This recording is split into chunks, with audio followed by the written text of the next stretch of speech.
Bienvenue à la deuxième partie de cette formation sur la sécurité incendie. Le module 2 s'intitule « Comprendre pour mieux intervenir ».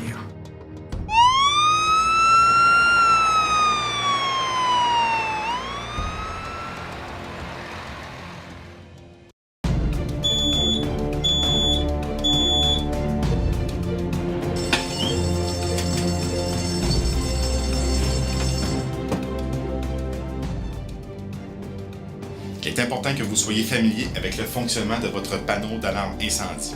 Selon le modèle du panneau, l'affichage d'une zone d'alarme peut différer, mais de façon générale, vous devriez être en mesure de lire rapidement l'information qui se trouve sur le panneau. Cette information vous permettra de vous rendre rapidement sur les lieux de l'alarme incendie et de plus sera essentielle aux pompiers du service incendie qui viendront intervenir dans votre résidence. Selon le type de panneau, on peut retrouver deux façons de lire cette information. Premièrement, tous les panneaux sont équipés de voyants lumineux rouges qui sont associés à une zone de votre bâtiment. Par exemple, ici, le voyant lumineux rouge associé à la zone 2 nous indique que l'alarme se trouve dans le secteur bureau de notre bâtiment. De plus, certains panneaux munis d'un écran digital pourraient nous afficher de l'information supplémentaire sur la zone de détection. Par exemple, on pourrait y retrouver une phrase écrite « Deuxième étage, près de la chambre 204 ». Après l'événement, vous devrez être en mesure de remettre le système en fonction.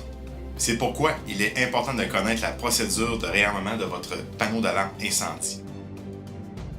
Seulement après l'autorisation des pompiers, vous pourrez réarmer votre système d'alarme incendie. Une bonne connaissance de votre panneau d'alarme vous permettra d'intervenir de façon efficace lors d'une alarme incendie. Comme mentionné, il y a plusieurs types de panneaux d'alarme incendie. Donc, n'hésitez pas à demander au propriétaire de votre résidence une formation adéquate pour bien connaître les particularités de votre panneau d'alarme incendie.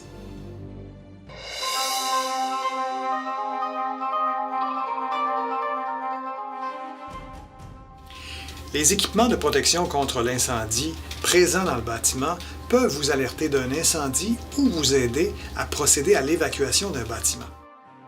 L'avertisseur de fumée détecte la fumée dans la pièce. Il émet une sonnerie conçue pour donner l'alarme là où il se situe et non dans l'ensemble du bâtiment. Il doit être installé dans chaque endroit où l'on dort. Les avertisseurs doivent être changés tous les 10 ans ou selon les spécifications inscrites sur l'appareil. Le détecteur. Ce petit appareil détecte la fumée ou la chaleur.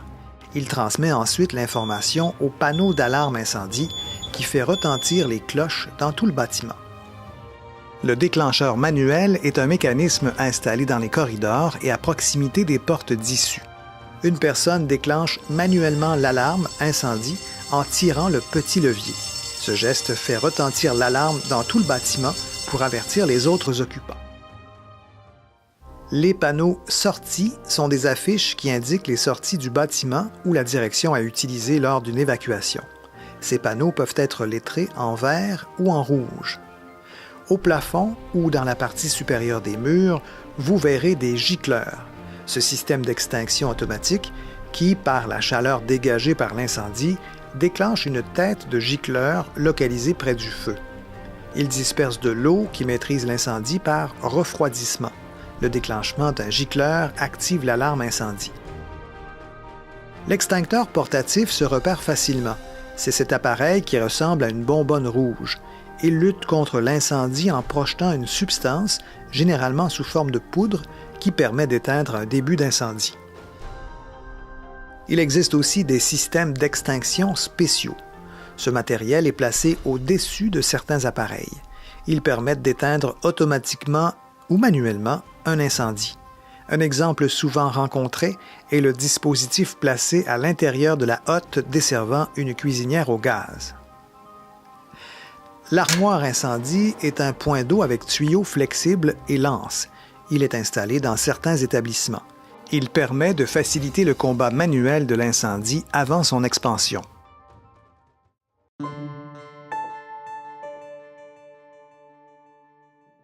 Le plan d'évacuation doit être affiché au mur à chaque étage et devrait vous permettre de visualiser les équipements et les lieux suivants. L'inscription, vous êtes ici. Les issues, panneaux sortis, ainsi que le chemin pour les atteindre. 2 sorties possibles doivent être dégagées pour chaque chambre ou logement qui donne dans un corridor commun. Les déclencheurs manuels, les extincteurs portatifs et les armoires incendie, les séparations coupe-feu, le point de rassemblement. Ces endroits sont différents selon le type de bâtiment. Il est important que ce plan soit orienté dans le bon sens sur le mur afin de bien guider les occupants.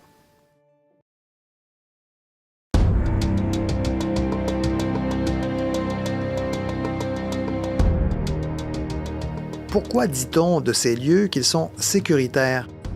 Ils nous protègent temporairement des effets nocifs de la fumée et de la chaleur des flammes. Quels sont les lieux sécuritaires? La cage d'escalier est un des endroits les plus sécuritaires dans le bâtiment en cas d'évacuation. Il est important de garder les portes de ces cages fermées en tout temps. L'évacuation ne se termine pas à cet endroit. Il faut descendre les escaliers et se rendre à l'extérieur au point de rassemblement. La porte coupe-feu, c'est cette porte qui empêche pour un certain temps la propagation de la fumée, de la chaleur et des flammes. Elle facilite l'évacuation sécuritaire des occupants. Elle se trouve principalement au niveau des cages d'escalier, des portes de logement et comme séparation dans les corridors. Les portes de ces séparations sont identifiées par un logo ULC et possèdent un dispositif de fermeture automatique. Voici des exemples de lieux sécuritaires. Les cages d'escalier intérieurs, donc les endroits fermés, menant directement à l'extérieur, au sol, dans une zone toujours entretenue, déneigée et menant à une voie de circulation. La terrasse extérieure conduisant directement au sol, dans une zone toujours entretenue, déneigée et menant à une voie de circulation. Vous ne devez pas prendre trop de temps pour convaincre une personne qui refuse d'évacuer. Poursuivez l'évacuation et avisez les pompiers de la localisation de cette personne. Et ne mettez pas votre vie en danger. Prendre le risque pourrait ne pas permettre d'évacuer les autres résidents.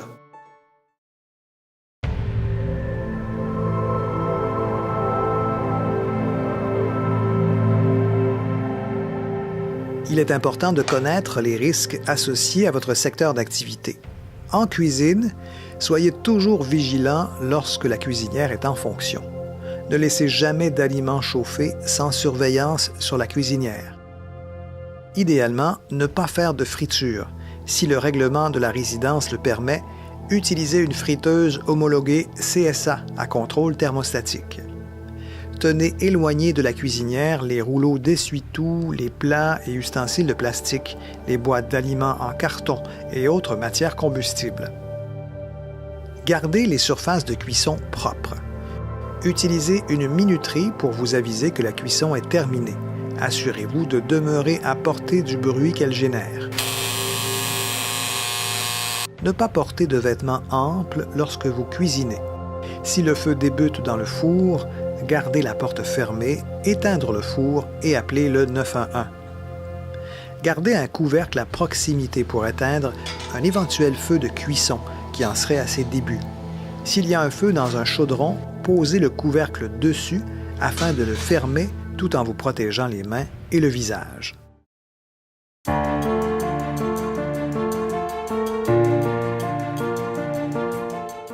À la buanderie, les feux de sécheuse sont souvent déclenchés lorsque le conduit qui permet d'évacuer l'air chaud est bloqué par de la charpie qui prend alors en feu. Aussi, les vêtements et chiffons encore imbibés de graisse, d'huile ou d'autres agents nettoyants peuvent s'enflammer dans certaines conditions pendant et après le séchage. Il est important de toujours garder la porte de ce local fermée afin de ralentir la propagation des flammes et de la fumée s'il y avait un début d'incendie. Voici quelques signes avertisseurs indiquant qu'il y a possibilité de danger et qui requièrent un entretien. Le séchage du linge prend plus de temps. La sécheuse devient extrêmement chaude au toucher, mais le linge ne sèche pas forcément. La sécheuse fait de drôles de bruits. La sécheuse s'éteint continuellement avant la fin de son cycle.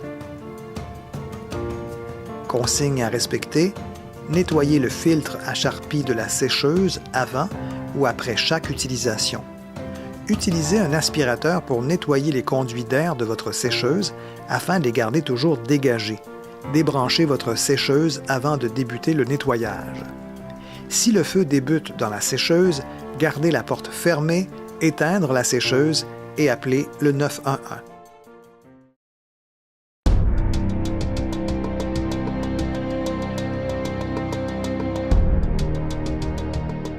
Le monoxyde de carbone, ou CO, est un gaz mortel produit par un système de chauffage non électrique, au bois, au propane, au gaz naturel ou autre, des véhicules motorisés, une génératrice, de petits outils à moteur, des électroménagers au gaz naturel ou au propane, des appareils de plein air, par exemple le barbecue.